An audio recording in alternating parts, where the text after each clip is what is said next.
ಸ್ನೇಹಿತರೆ, ಮೀಡಿಯಾ ಮಾಸ್ಟರ್ಸ್ಗೆ ಸ್ವಾಗತ ಸುಸ್ವಾಗತ. ಗೆಳೆಯರೆ, ಈ ವಿದೇಶಿ ಸಂಬಂಧಗಳಿವೆಯಲ್ಲ, ಅವು ಯಾವಾಗ ಹೇಗೆ ಬದಲಾಗುತ್ತವೆ, ಯಾರು ಯಾರಿಗೆ ಮಿತ್ರರಾಗ್ತಾರೆ, ಯಾವಾಗ ಶತ್ರುಗಳಾಗ್ತಾರೆ, ಬದ್ಧ ಶತ್ರುಗಳ ಹಾಗೆ ಕಾಣಿಸಿಕೊಂಡವರು ಕೂಡ ಯಾವಾಗ ಮಿತ್ರರಾಗಿ ಬಿಡ್ತಾರೆ ಅನ್ನೋದನ್ನ ಹೇಳೋದು ತುಂಬಾನೇ ಕಷ್ಟ. ಯಾರನ್ನ ನಾವು ಮಿತ್ರ ಅಂದ್ಕೊಂಡಿರ್ತೀವಿ, ಅವನು ರಾತ್ರಿ ಕಳೆದು ಬೆಳಕು ಮೂಡೋದ್ರಲ್ಲಿ ನಮ್ಮ ಶತ್ರುಗಳ ಹೆಗಲ ಮೇಲೆ ಕೈ ಹಾಕೊಂಡು ನಿಂತು ಬಿಡೋ ಅವಕಾಶಗಳಿರುತ್ತವೆ. ಈಗ ಭಾರತದ ಪರಮ ಮಿತ್ರ ಅಂತ ಬಿಂಬಿತಗೊಂಡಿದ್ದ ರಷ್ಯಾ ಪಾಕಿಸ್ತಾನದ ಹೆಗಲ ಮೇಲೆ ಕೈ ಹಾಕ್ತಾ ಇದೆ. ಪಾಕ್ ಹಾಗೂ ರಷ್ಯಾದ ನಡುವೆ ಬಾರ್ಟರ್ ವ್ಯಾಪಾರ ಒಪ್ಪಂದಕ್ಕೆ ಸಹಿ ಬಿದ್ದಿದೆ. ಹಾಗೆ ರಷ್ಯಾದ ಅತ್ಯಂತ ಮಹತ್ವದ ನಾರ್ತ್ ಸೌತ್ ಟ್ರಾನ್ಸ್ಪೋರ್ಟ್ ಕಾರಿಡಾರ್ಗೆ ಕೂಡ ಪಾಕಿಸ್ತಾನವನ್ನು ಸೇರ್ಪಡೆ ಮಾಡಿಕೊಳ್ಳೋದಕ್ಕೆ ರಷ್ಯಾ ಮುಂದಾಗ್ತಾ ಇದೆ. ಹಾಗಾದ್ರೆ ರಷ್ಯಾ ಇದ್ದಕ್ಕಿದ್ದ ಹಾಗೆ ಅದ್ಯಾಕೆ ಪಾಕಿಸ್ತಾನಿಗಳ ಜೊತೆ ದೋಸ್ತಿಗೆ ಕೈ ಚಾಚಿದೆ? ಇಲ್ಲಿ ರಷ್ಯಾ ಮತ್ತು ಪಾಕ್ ಸ್ನೇಹದಿಂದ ಭಾರತದ ಮೇಲಾಗೋ ಪರಿಣಾಮ ಏನು? ರಷ್ಯಾ ಭಾರತದಿಂದ ದೂರ ಆಗ್ತಾ ಇದೆಯಾ? ಹೊಸ ಕೂಟವೊಂದು ರಚನೆಯಾಗೋದಕ್ಕೆ ಇದು ಮುನ್ಸೂಚನೆನಾ? ಬನ್ನಿ ನೋಡೋಣ.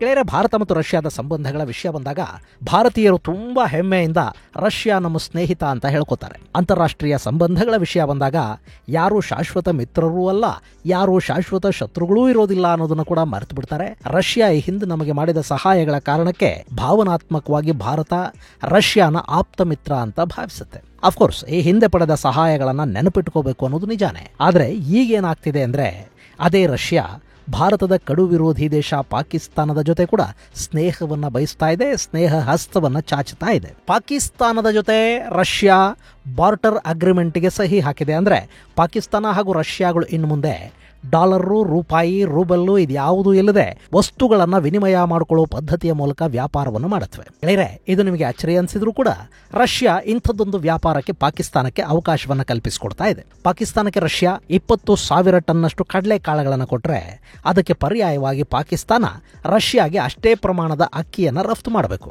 ರಷ್ಯಾ ಪಾಕಿಸ್ತಾನಕ್ಕೆ 15,000 ಟನ್ ಬಟಾಣಿ ಹಾಗೂ 10,000 ಟನ್ ಕಾಳುಗಳನ್ನು ಕೊಡುತ್ತೆ. ಅದಕ್ಕೆ ಪರ್ಯಾಯವಾಗಿ ಪಾಕಿಸ್ತಾನ ರಷ್ಯಾಗೆ 15,000 ಟನ್ನಷ್ಟು ಆರೆಂಜ್ ಮತ್ತು 10,000 ಟನ್ನಷ್ಟು ಆಲೂಗಡ್ಡೆಯನ್ನು ರಫ್ತು ಮಾಡಬೇಕು. ಇಲ್ಲಿ ಬೆಲೆ ಎಷ್ಟು, ಅದೆಷ್ಟು, ಇದೆಷ್ಟು ಇದು ಯಾವುದು ಮುಖ್ಯ ಆಗುದಿಲ್ಲ. ಅವರು ಎಷ್ಟು ಟನ್ ಕೊಡ್ತಾರೋ ಅಷ್ಟೇ ಟನ್ ಪರ್ಯಾಯವನ್ನು ಪಾಕಿಸ್ತಾನ ರಷ್ಯಾಗೆ ರಫ್ತು ಮಾಡುತ್ತೆ. ಇಂಥದ್ದೊಂದು ಒಪ್ಪಂದಕ್ಕೆ ಪಾಕಿಸ್ತಾನ ಹಾಗೂ ರಷ್ಯಾಗಳು ಸಹಿ ಹಾಕಿವೆ. ಹಾಗೆ ನೋಡಿದ್ರೆ ನಮ್ಮ ಜೊತೆ ಬಾರ್ಟರ್ ಡೀಲ್ ಮಾಡ್ಕೊಳ್ಳಿ. ಈ ಹಿಂದೆ ನಾನಾ ದೇಶಗಳ ನಡುವೆ ಇದೇ ತರದ ವ್ಯಾಪಾರ ನಡೀತಾ ಇತ್ತು. ಈಗಲೂ ನಮ್ಮ ಬಳಿ ಕೊಡೋದಕ್ಕೆ ಹಣ ಇಲ್ಲ, ಡಾಲರ್ ಕೊಟ್ರೆ ನಿಮಗೂ ತಗೊಳ್ಳೋದಕ್ಕೆ ಬರೋದಿಲ್ಲ. ಹೀಗಾಗಿ ನಾವ್ಯಾಕೆ ವಸ್ತು ವಿನಿಮಯ ಪದ್ಧತಿಯ ಮೂಲಕ ವ್ಯಾಪಾರ ಮಾಡಬಾರದು ಅನ್ನೋ ಪ್ರಪೋಸಲ್ ಅನ್ನ ಪಾಕಿಸ್ತಾನದ ಪ್ರಧಾನಿ ಶಹಬಾಜ್ ಶರೀಫ್ ರಷ್ಯಾದ ಮುಂದಿಟ್ಟಿದ್ರು ಮತ್ತು ಪದೇ ಪದೇ ಆ ಬಗ್ಗೆ ರಷ್ಯಾಗೆ ಪಾಕಿಸ್ತಾನ ಮನವಿಯನ್ನು ಕೂಡ ಸಲ್ಲಿಸ್ತಾ ಬಂತು. ಪರಿಣಾಮ ಈಗ ರಷ್ಯಾ ಆ ಒಪ್ಪಂದಕ್ಕೆ ಸಹಿ ಹಾಕಿದೆ.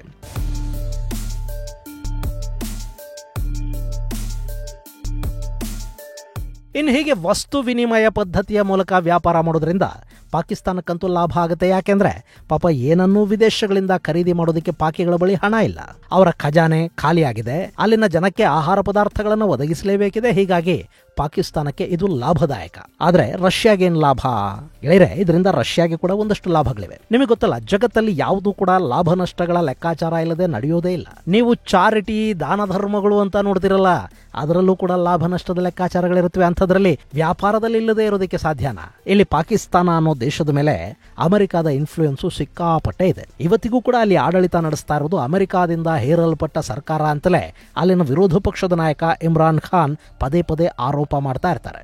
ಇಂಥ ಪಾಕಿಸ್ತಾನದ ಮೇಲೆ ರಷ್ಯಾ ತನ್ನ ಪ್ರಭಾವವನ್ನು ಬೆಳೆಸೋದಕ್ಕೆ ಬಯಸ್ತಾ ಇದೆ. ಅಮೆರಿಕಾದ ನೆರಳಲ್ಲಿದ್ದ ದೇಶವೊಂದು ತನ್ನ ನೆರಳಿಗೆ ಬರುವುದನ್ನ ಜಿಯೋಪೊಲಿಟಿಕಲ್ ವಿಕ್ಟರಿ ಅಂತ ರಷ್ಯಾ ಭಾವಿಸುತ್ತೆ. ಹೀಗಾಗಿ ಅವರು ಪಾಕಿಸ್ತಾನಕ್ಕೆ ಸಹಾಯವನ್ನು ಮಾಡೋದಕ್ಕೆ ಮುಂದಾಗ್ತಾ ಇದ್ದಾರೆ. ಹಾಗೆ ಪಾಕಿಸ್ತಾನ ಹಾಗೂ ಚೈನಾಗಳ ಸಂಬಂಧಗಳು ಉತ್ತಮವಾಗಿವೆ. ಪಾಕಿಸ್ತಾನದಲ್ಲಿ ಚೈನಾ ಸಾಕಷ್ಟು ಹೂಡಿಕೆಗಳನ್ನು ಮಾಡಿದೆ. ಹೀಗಾಗಿ ಚೈನಾದ ಪ್ರಭಾವದ ಕಾರಣದಿಂದ ಕೂಡ ಇಲ್ಲಿ ರಷ್ಯಾ ಪಾಕಿಸ್ತಾನವನ್ನ ಹತ್ತಿರಕ್ಕೆ ಬಿಟ್ಕೊಳ್ತಾ ಇದೆ. ಇನ್ನು ಪಾಕಿಸ್ತಾನ ಭೌಗೋಳಿಕವಾಗಿ ತುಂಬಾ ಮಹತ್ವವನ್ನು ಪಡ್ಕೊಳ್ಳುತ್ತೆ. ಮಧ್ಯ ಏಷ್ಯಾ ಹಾಗೂ ಹಿಂದೂ ಮಹಾಸಾಗರವನ್ನು ತಲುಪೋದಕ್ಕೆ ರಷ್ಯಾಗೆ ಪಾಕಿಸ್ತಾನ ಬೇಕಾಗುತ್ತೆ. ಹೀಗಾಗಿ ರಷ್ಯಾ ಪಾಕಿಸ್ತಾನಕ್ಕೆ ಸಹಾಯ ಮಾಡೋದಕ್ಕೆ ಮುಂದಾಗ್ತಾ ಇದೆ. ಇದೆಲ್ಲದಕ್ಕಿಂತ ಹೆಚ್ಚಾಗಿ ಇತ್ತೀಚೆಗೆ ಭಾರತ ಮತ್ತು ಅಮೆರಿಕಾದ ಸಂಬಂಧಗಳು ಗಾಢ ಆಗ್ತಾ ಇವೆ. ಭಾರತ ಇಸ್ರೇಲ್ ಜೊತೆ ಉತ್ತಮ ಸಂಬಂಧಗಳನ್ನು ಇಟ್ಟುಕೊಂಡಿದೆ. ಕ್ವಾಡ್ ಅಲ್ಲಿ ಭಾರತ ಸದಸ್ಯ ದೇಶ. I2U2 ಅಂದ್ರೆ ಇಂಡಿಯಾ, ಇಸ್ರೇಲ್, UAE, US ಸೇರಿ ಒಂದು ಕೂಟವನ್ನು ಮಾಡಿಕೊಂಡಿವೆ. ಅಮೆರಿಕ ಜೊತೆ ರಕ್ಷಣಾ ಒಪ್ಪಂದಗಳನ್ನು ಕೂಡ ಭಾರತ ಹೊಂದಿದೆ. ಅಮೆರಿಕದ ಆಯುಧಗಳನ್ನು ಭಾರತ ಖರೀದಿ ಮಾಡ್ತಾ ಇದೆ. ಇದೆಲ್ಲ ಕೂಡ ರಷ್ಯಾಗೆ ಸಣ್ಣದಾಗಿ ಇರಿಸು ಮುರಿಸಿಗೆ ಕಾರಣವಾಗ್ತಾ ಇರೋದ್ರ ಜೊತೆಗೆ ನಾಳೆ ಭಾರತ ನಮ್ಮಿಂದ ದೂರ ಆಗಿ ಸಂಪೂರ್ಣವಾಗಿ ಅಮೆರಿಕಾದ ಜೊತೆಗೂಡಿ ಬಿಟ್ರೆ ಗತಿ ಏನು ಅನ್ನೋ ಒಂದು ಆತಂಕ ಕೂಡ ರಷ್ಯಾನ ಕಾಡ್ತಾ ಇದೆ. ಇನ್ನು ಭಾರತ, ಇಸ್ರೇಲ್ ಹಾಗೂ ಅಮೆರಿಕಾಗಳು ಸೇರಿ ಐಮ್ಯಾಕ್ ಅಂದ್ರೆ India middle East Europe economic corridor ಮಾಡ್ಕೊಳ್ಳೋದಕ್ಕೆ ಹೋಗ್ತಾ ಇವೆ. ಇದು ಸಾಧ್ಯವಾಗಿಬಿಟ್ರೆ ರಷ್ಯಾ, ಇರಾನ್, ಭಾರತಗಳ ನಡುವಿನ ಉದ್ದೇಶಿತ ಇಂಟರ್ನ್ಯಾಷನಲ್ ನಾರ್ತ್ ಸೌತ್ ಕಾರಿಡಾರ್ ತನ್ನ ಮಹತ್ವವನ್ನು ಕಳ್ಕೊಳ್ಳುತ್ತೆ.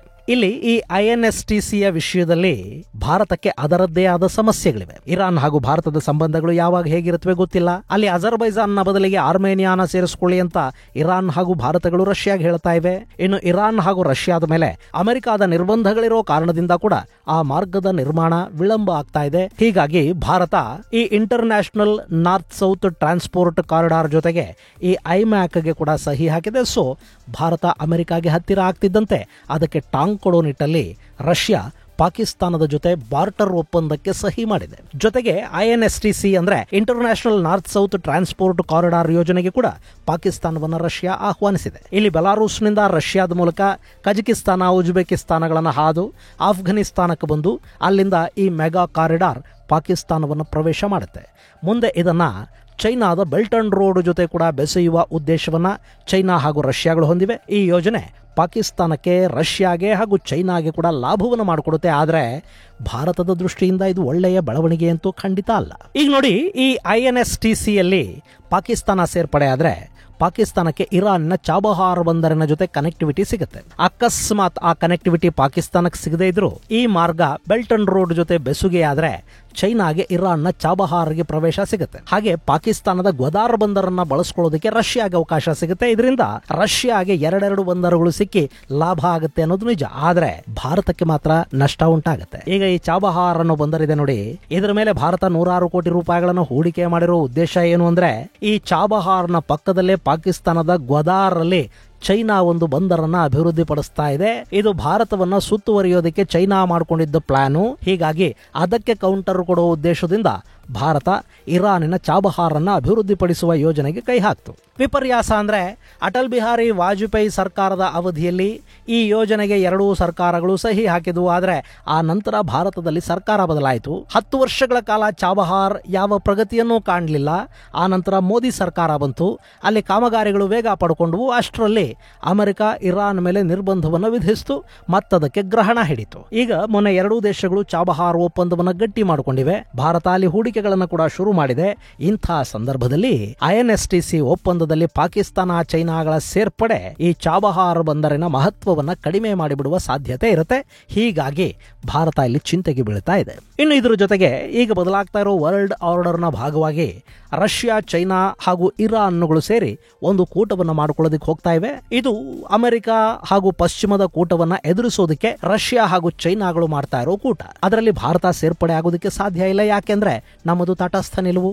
ಆದರೆ ಪಾಕಿಸ್ತಾನ ಚೈನಾದ ಪ್ರಭಾವದಲ್ಲಿರೋದ್ರಿಂದ, ರಷ್ಯಾ ಕೂಡ ಈಗ ಪಾಕಿಸ್ತಾನಕ್ಕೆ ಹತ್ತಿರ ಆಗ್ತಾ ಇರೋದ್ರಿಂದ ಪಾಕ್ ಈ ಕೂಟ ಸೇರುವ ಸಾಧ್ಯತೆ ಇರುತ್ತೆ. ಇದರಿಂದ ಮಧ್ಯ ಏಷ್ಯಾದಲ್ಲಿ ರಷ್ಯಾ ಮತ್ತು ಚೈನಾಗಳ ಪ್ರಭಾವ ಹೆಚ್ಚಾಗುತ್ತೆ. ಹಾಗೆ ಭಾರತದ ಪ್ರಭಾವ ಒಂದಷ್ಟು ಮಟ್ಟಿಗೆ ಕಡಿಮೆಯಾಗುವ ಸಾಧ್ಯತೆಗಳಿರುತ್ತವೆ.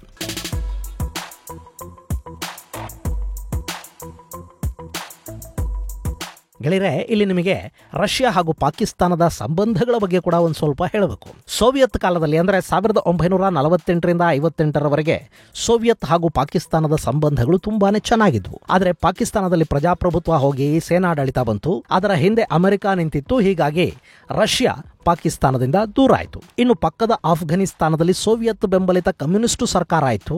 ಅದರ ವಿರುದ್ಧ ಅಮೆರಿಕದ ಮಾತು ಕೇಳಕೊಂಡು ಪಾಕಿಸ್ತಾನ ಮುಜಾಹಿದೀನ್ಗಳನ್ನ ಬೆಳೆಸಿ ಕಮ್ಯುನಿಸ್ಟ್ ಸರ್ಕಾರವನ್ನ ಪತನಗೊಳಿಸುವ ಸಂಚು ರೂಪಿಸಿದ ಸಂದರ್ಭದಲ್ಲೇ ರಷ್ಯಾ ಆಫ್ಘನಿಸ್ತಾನದೊಳಕ್ಕೆ ಬರಬೇಕಾಯಿತು. ಆ ನಂತರ ಆಫ್ಘನಿಸ್ತಾನದಲ್ಲಿ ರಷ್ಯಾದ ವಿರುದ್ಧ ಮುಜಾಹಿದೀನ್ಗಳಿಗೆ ಅಮೆರಿಕದ ಆಯುಧ, ತರಬೇತಿ ಹಾಗೂ ಹಣವನ್ನು ಪೂರೈಸ್ತಾ ಆ ನೆಲದಲ್ಲಿ ಸೋವಿಯತ್ನ ಸೋಲಿಗೆ ಕಾರಣವಾಗಿದ್ದು ಪಾಕಿಸ್ತಾನ. ಹೀಗಾಗಿ ರಷ್ಯಾ ಪಾಕಿಸ್ತಾನವನ್ನ ಸಂಪೂರ್ಣವಾಗಿ ದೂರ ಮಾಡಿತು. ಇನ್ನು ಪಾಕಿಸ್ತಾನದ ಬೆನ್ನಿಗೆ ಅಮೆರಿಕ ನಿಂತಿದೆ ಅನ್ನೋ ಕಾರಣಕ್ಕೇನೆ ಸೋವಿಯತ್ ರಷ್ಯಾ ಭಾರತದ ಬೆನ್ನಿಗೆ ನಿಂತುಕೊಳ್ತು. ಈಗ ಜಿಯೋಪೊಲಿಟಿಕ್ಸ್ ಬದಲಾಗ್ತಾ ಇವೆ. ಅಮೆರಿಕ ಭಾರತದ ಜೊತೆಗೆ ನಿಲ್ಲೋ ಪ್ರಯತ್ನವನ್ನ ಮಾಡ್ತಾ ಇದ್ರೆ ರಷ್ಯಾ ಭಾರತವನ್ನ ಬಗ್ಗಿಸೋದಕ್ಕೆ, ಅಮೆರಿಕಾದಿಂದ ದೂರ ಇರಿ ಅಂತ ಹೇಳೋದಕ್ಕೆ ಪಾಕಿಸ್ತಾನವನ್ನ ಹತ್ತಿರ ಮಾಡ್ಕೊಳ್ತಾ ಇದೆ. ಇನ್ನು ಬಾರ್ಟರ್ ವ್ಯಾಪಾರ, ರಷ್ಯಾ ಅದನ್ನ ಈ ಹಿಂದೆ ಭಾರತದ ಜೊತೆಗೂ ಮಾಡ್ತಾ ಇತ್ತು. ನಾವು ಆಯುಧಗಳನ್ನ ರಷ್ಯಾದಿಂದ ಖರೀದಿ ಮಾಡಿ ಅವರಿಗೆ ಆಹಾರ ಧಾನ್ಯಗಳನ್ನ ಸರಬರಾಜು ಮಾಡಿದ್ವಿ. ಚೈನಾ ಜೊತೆ ಕೂಡ ಶೀತಲ ಸಮರ ಮುಗಿದ ದಿನಗಳಲ್ಲಿ ರಷ್ಯಾ ಇದೇ ರೀತಿಯ ಬಾರ್ಟರ್ ವ್ಯವಹಾರವನ್ನು ಮಾಡೋದಕ್ಕೆ ಶುರು ಮಾಡಿತು. ಈಗ ಕೂಡ ರಷ್ಯಾದ ಮೇಲೆ ಆರ್ಥಿಕ ನಿರ್ಬಂಧಗಳಿರೋ ಕಾರಣದಿಂದ ಚೈನಾದ 90% ಬ್ಯಾಂಕ್ಗಳು ರಷ್ಯಾಗೆ ಕೊಡಬೇಕಾದ ಹಣವನ್ನು ಪಾವತಿಸೋದ್ರಲ್ಲಿ ವಿಫಲವಾಗ್ತಾ ಇವೆ. ಹೀಗಾಗಿ ರಷ್ಯಾ ಚೈನಾದ ಜೊತೆಗೂ ಇದೇ ರೀತಿಯ ಕೊಡುಕೊಳ್ಳುವ ವಹಿವಾಟನ್ನು ಮುಂದುವರಿಸೋದಕ್ಕೆ ಶುರು ಮಾಡಿದೆ. ಚೈನಾದಿಂದ ರಷ್ಯಾಗೆ ಬೇಕಾದ ವಸ್ತುಗಳನ್ನು ಕಳುಹಿಸಿಕೊಡಲಾಗುತ್ತೆ. ಅಷ್ಟೇ ಬೆಲೆ ಬಾಳುವ ಇಂಧನವನ್ನು ರಷ್ಯಾ ಚೈನಾಗೆ ಕೊಡ್ತಾ ಇದೆ. ಅದನ್ನು ಇನ್ನಷ್ಟು ಹೆಚ್ಚು ಮಾಡಿಕೊಳ್ಳುವ ನಿಟ್ಟಲ್ಲಿ ಕೂಡ ಎರಡೂ ದೇಶಗಳು ಮಾತುಕತೆಗಳನ್ನು ನಡೆಸ್ತಾ ಇವೆ. ಇದೇ ಸಂದರ್ಭದಲ್ಲಿ ವಸ್ತು ವಿನಿಮಯದ ಅವಕಾಶವನ್ನು ರಷ್ಯಾ ಪಾಕಿಸ್ತಾನಕ್ಕೆ ಕೂಡ ಕೊಟ್ಟಿದೆ. ಅದರ ಹಿಂದೆ ಚೈನಾ ಇದೆ ಅನ್ನೋದನ್ನು ಪ್ರತ್ಯೇಕವಾಗಿ ಹೇಳಬೇಕಾಗಿಲ್ಲ ಅಲ್ವಾ? ಇನ್ನು ರಷ್ಯಾ ಪಾಕಿಸ್ತಾನಕ್ಕೆ ಬಟಾಣಿ, ಕಡಲೆಕಾಳು, ನ್ಯಾಚುರಲ್ ಗ್ಯಾಸು ಕೊಟ್ಟರೆ ಭಾರತಕ್ಕಾಗೋ ನಷ್ಟ ಏನಿಲ್ಲ. ಆದರೆ ಈ INSTCಯಲ್ಲಿ ಪಾಕಿಸ್ತಾನಕ್ಕೆ ಪ್ರವೇಶ ಕೊಡೋದನ್ನು ಭಾರತ ಖಂಡಿತ ವಿರೋಧಿಸುತ್ತೆ. ಮತ್ತು ಈ ವಿಷಯದಲ್ಲಿ ಭಾರತದ ಪ್ರತಿಕ್ರಿಯೆ ಮುಂದೆ ಹೇಗಿರುತ್ತೆ, ಇದನ್ನು ಭಾರತ ಹೇಗೆ ಕೌಂಟರ್ ಮಾಡುತ್ತೆ ಅನ್ನೋದನ್ನ ನಾವಿಲ್ಲಿ ಕಾದು ನೋಡಬೇಕು. ಇದು ಗೆಳೆಯರೆ, ರಷ್ಯಾ ಪಾಕಿಸ್ತಾನದ ಜೊತೆ ಮಾಡಿಕೊಂಡ ಒಪ್ಪಂದದ ಕುರಿತಾದ ಒಂದಷ್ಟು ಮಾಹಿತಿ. ಮುಂದಿನ ಸಂಚಿಕೆಯಲ್ಲಿ ಮತ್ತಷ್ಟು ವಿಶೇಷಗಳ ಜೊತೆ ಮತ್ತೆ ಭೇಟಿಯಾಗೋಣ. ಅಲ್ಲಿವರೆಗೆ ಜೈ ಹಿಂದ್, ಜೈ ಕರ್ನಾಟಕ.